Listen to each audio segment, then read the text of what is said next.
ज्यांना हिरव्या भाज्या आवडत नाही त्यांना सुद्धा ही भाजी खाल्ल्यानंतर हिरव्या भाज्या आवडायला लागतील। हिवाळ्यामध्ये मेथीचा सीझन आल्यावर आमच्या इथे हप्त्यातून 2 ते 3 वेळा ही भाजी नक्कीच बनते। तुम्ही सुद्धा ही भाजी ट्राय करा। एकदम साधी सोपी सरळ भाजी आहे। या भाजीला जास्त काही लागत नाही, एकदम सोपी सिंपल आणि भाकरी बरोबर ही भाजी खूप छान लागते। चला तर रेसिपी सुरू करूया। सर्वात आधी मी इथे एक मेथीची जुडी निवडून घेतली आहे। ही मी मेथी लाल कोराची घेतली आहे। ही मेथीचे मी असे कवळे कवळे देठासह याला निवडून घेतली आहे।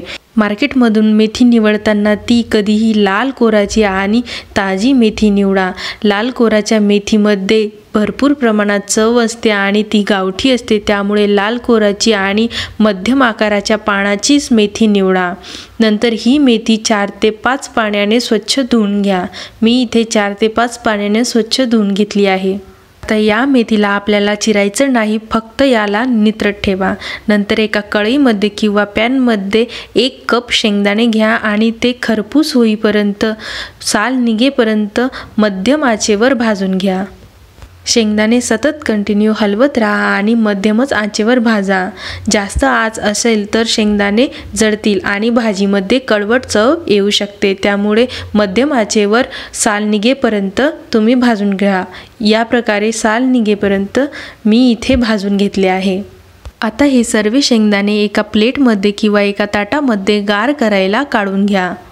इथे मी एक गोलसर तळ्याचं भांडं घेऊन व्यवस्थित साल काढून घेत आहे।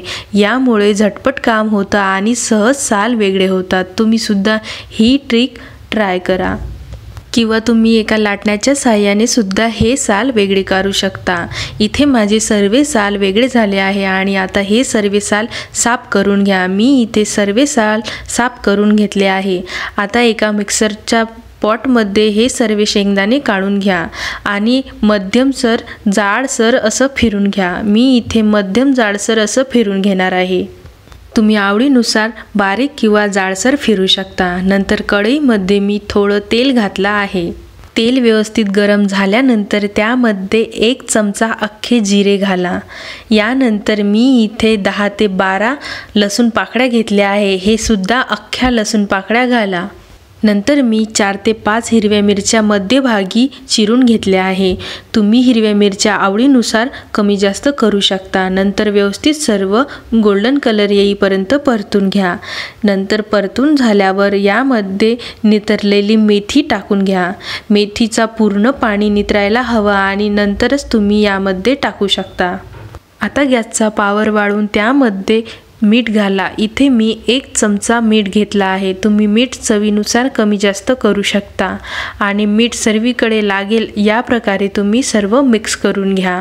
मी इथे व्यवस्थित सर्व मिक्स करून घेत आहे। या भाजीमध्ये तुम्ही फोडणी देताना लसूण आणि मिरची दळून सुद्धा टाकू शकतात। आता मी सर्व हे मिक्स करून घेणार आहे। मिक्स झाल्यानंतर भाजी आपली थोडीशीच होईल। नंतर ही भाजी आता थोडी झाली आहे, तुम्ही पाहू शकता।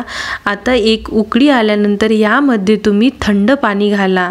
थंड पाण्याने भाजीचा कलर बदलणार नाही आणि भाजी एकदम छान व्यवस्थित शिजेल। मी इथे थंड पाणी घातलं आहे। मी इथे अर्धा तांब्या पाणी घातलं आहे। तुम्हाला घट्ट किंवा पातळ भाजी हवी असल्यास तुम्ही पाण्याचे प्रमाण कमी जास्त करू शकता। थंड झाल्यानंतर भाजी ही घट्ट येते, त्यामुळे सुरुवातीला पाणी जास्तच टाका।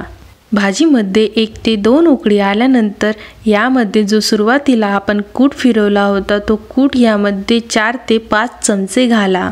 तुम्ही कुटाचे प्रमाण सुद्धा इथे कमी जास्त करू शकता। जास्त भाजी घट्ट हवी असल्यास तुम्ही इथे जास्त कूट देखील वापरू शकता। कूट टाकल्यानंतर व्यवस्थित मिक्स करा। नंतर हाय पॉवरवरती ही भाजी 5 ते 7 मिनिट उकडू द्या। केव्हाही ही भाजी करायची असल्यास सकाळी किंवा संध्याकाळी जेवणाच्या 2 तासाआधी ही भाजी करून ठेवा। ही भाजी 2 ते 3 तास छान व्यवस्थित मुरली की याची चव आणखीन जास्त वाढते, त्यामुळे 2 ते 3 तास ही भाजी करून ठेवा।